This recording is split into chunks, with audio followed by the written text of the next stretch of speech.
Esse podcast está sendo realizado com recursos da FAPERJ, no edital de 2022 de apoio a programas de pós-graduação do Estado do Rio de Janeiro, e nós gostaríamos de agradecer à FAPERJ a oportunidade de divulgar trabalhos dos alunos do Profhistória da Unirio. Eu, Vera Borges, e minha colega Suzana Sesco estamos aqui na Unirio, na URCA. Temos episódios que vão ser apresentados, os temas são diversos, passando por sala de leitura, por samba, escolas de samba mirim. Convidamos aos ouvintes para aproveitarem esse material. Estamos num momento muito importante em que o doutorado do Profhistória será um próximo passo e que esse material sirva como incentivo para que vocês possam compreender o trabalho que é desenvolvido nesse mestrado profissional em ensino de História. Bom Valeu. Podcast. Para todos nós.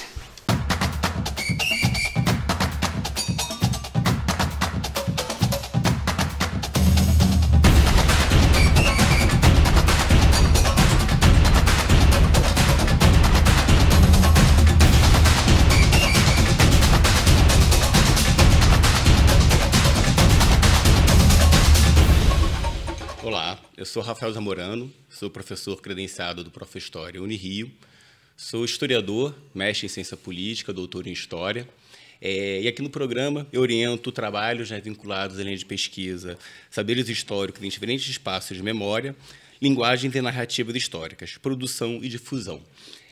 Também trabalho como chefe da divisão técnica do sítio Roberto Burle Marx.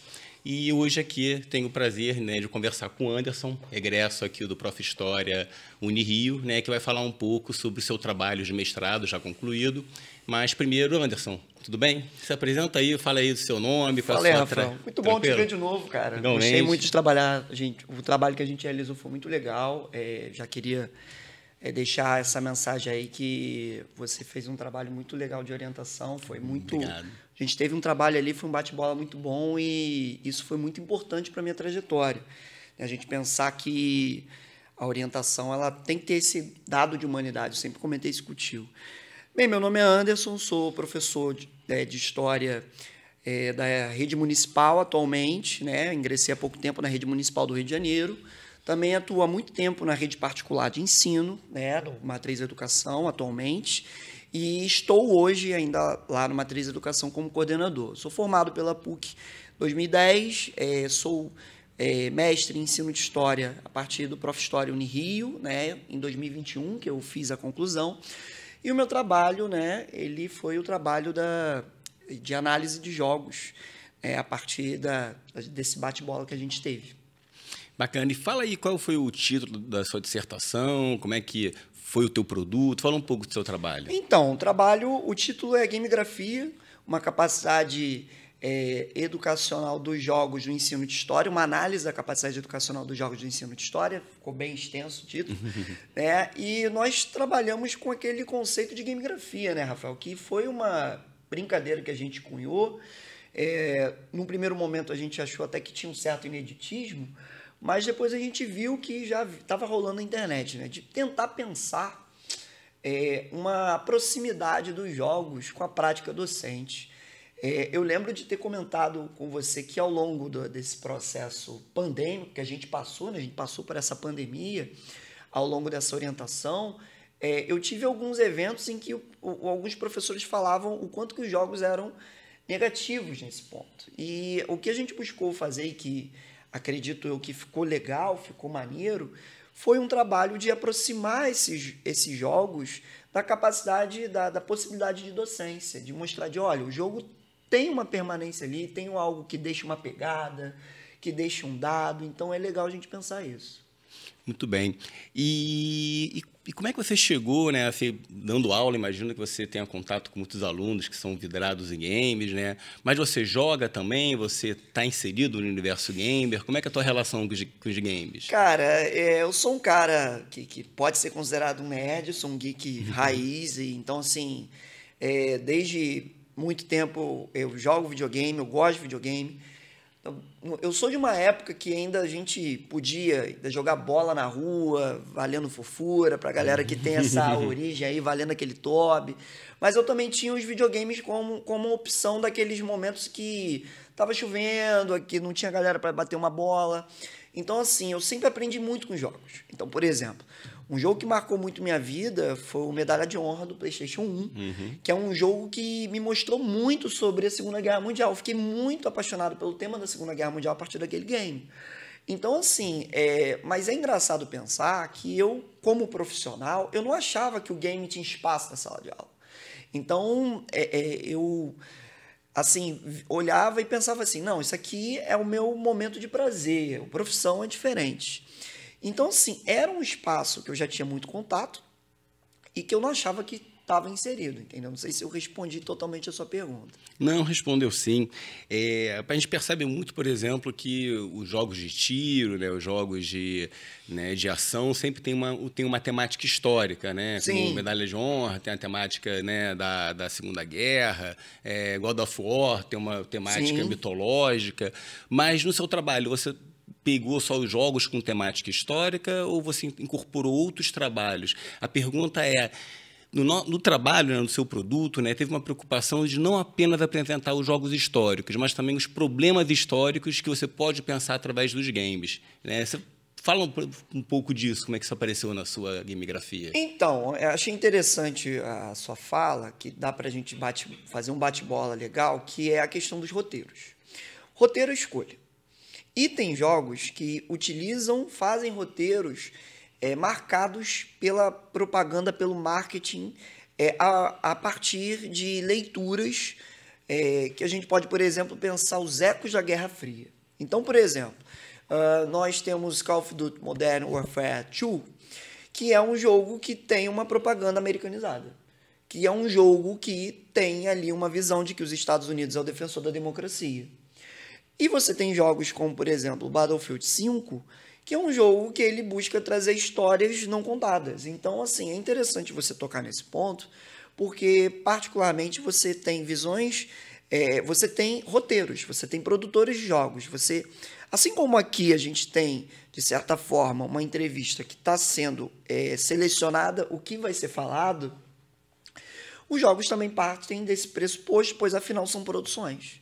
Assim como o cinema, assim como uma literatura que parte ali dessa ideia de escolhas. Então, não é só apresentar os jogos, mas é também mostrar os problemas, as dificuldades e até mesmo as escolhas maliciosas que foram realizadas naqueles games. Acho que vale a pena a gente pensar nisso. Pensar os jogos históricos ou não históricos não como verdade sobre a história, mas como fontes para problemas históricos. Assim como a gente olha o cinema, assim como olha a produção artística, né, que ela sempre está inserida, né, em circunstâncias históricas, né, daí é a força dessas análises.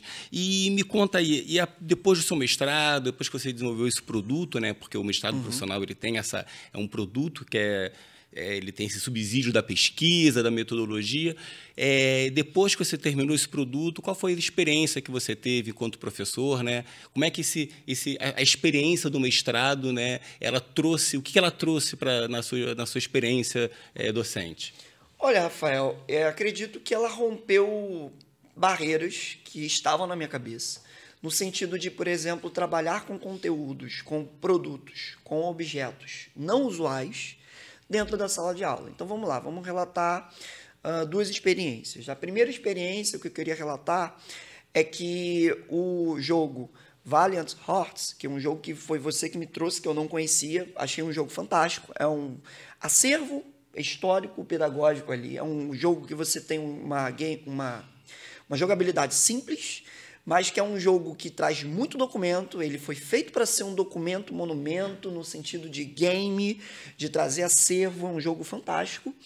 E, por exemplo, na minha prática docente, eu busquei, há algumas semanas, fazer simulacros de cartas, como se fossem cartas de soldados da Primeira Guerra. Porque lá no município, eu busco também exercitar muito a mecânica da escrita. E eu pedi para os alunos, olha, eu vou montar aqui uma carta de um soldado enviando essa carta para a sua esposa, e que ele acredita que a guerra vai ser breve. E a gente sabe que a guerra não foi breve. Mas muitas cartas foram elaboradas em 1914, 1915, de soldados que acreditavam nisso. Primeira experiência.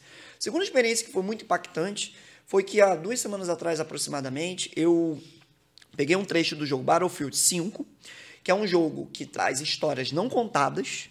Esse jogo tem ele aborda a Segunda Guerra Mundial, e você joga campanhas de personagens que não aparecem em livros de história. Então, por exemplo, a campanha dos soldados coloniais na Operação Dragoon. A Operação Dragoon, ela existiu, foi uma operação que chegou a ser pensada, a ser realizada junto com a operação do dia D, mas o Churchill ele decidiu abdicar e fazer posteriormente. E quando ela foi realizada por soldados coloniais africanos, soldados negros, soldados de etnia árabe, ela teve sucesso. Mas a partir do momento em que Paris foi libertada, você apagou aquela história. Então eu fiz uma representação não, eu passei o trecho dessa campanha para os alunos do Colégio Municipal Rafael Almeida Magalhães, e aí eu sinalizei para eles, aqui na cidade do Rio de Janeiro, né, na Zona Oeste, sinalizei para eles, olha, essa história você não encontra em livro. Quantas histórias não são negadas em livros, em documentos, porque no momento da sua produção, os autores decidiram deixar de lado. Então, é importante mostrar que existem elementos que não estão presentes e que podem estar presentes. E mostrar para o aluno, olha, a voz que foi apagada, que foi esquecida. E aí, a partir disso, está aparecendo aí para o pessoal os pôsteres que foram produzidos das Bruxas da Noite, que eu falei com os alunos, olha, vamos produzir uma história não contada, as Bruxas da Noite, as mulheres que pilotavam aviões na União Soviética e que bombardeavam os nazistas à noite, né? E eles chamavam de bruxas porque elas atacavam à noite, porque elas faziam uma guerra para abalar o moral dos soldados, para perturbar, para não deixar eles dormirem. Então, você, a partir de um documento, instiga a pesquisa para mostrar uma história também não contada. Então, acredito que isso impactou severamente a minha docência nesse sentido. Interessante, é que você traz justamente o problema histórico, né? Sim. Você não traz o jogo como um elemento histórico, mas sim como um elemento que suscita problemas históricos. Exatamente.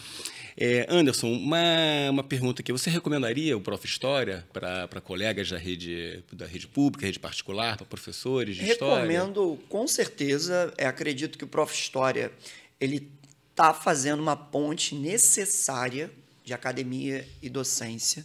Uma ponte que, até mesmo na minha dissertação, eu lembrei de um texto, eu não me lembro agora o título, mas eu lembro o autor, se não me engano, Bruno Fagundes, que ele faz um texto muito legal de análise sobre os impactos de Prof. História, da criação disso aqui, de videocasts, podcasts, de canais de rádio, de entrevistas, para aproximar as pessoas da produção histórica, aproximar a docência da produção histórica, fazer as pontes para mostrar que somos professores, e que precisamos ter uma proximidade maior. E o Prof. História ele rompeu também um outro preconceito que eu tinha de a academia está preocupada só com a academia, não está preocupada com a docência. Não, agora a gente tem um caminho para a docência, gente. O Prof. História é ele. Muito bom. Agradeço muitíssimo, Anderson. Foi um prazer orientar você. Né? Agradeço a todos também que nos assistiram até aqui. Lembro que esse videocast ele conta com o apoio da FAPERJ, né? E convido a todos, né, professores de História, a participarem, né, dos programas, dos processos seletivos do Prof. História ao redor do Brasil. Muito obrigado. Até a próxima. Valeu, gente. Obrigado.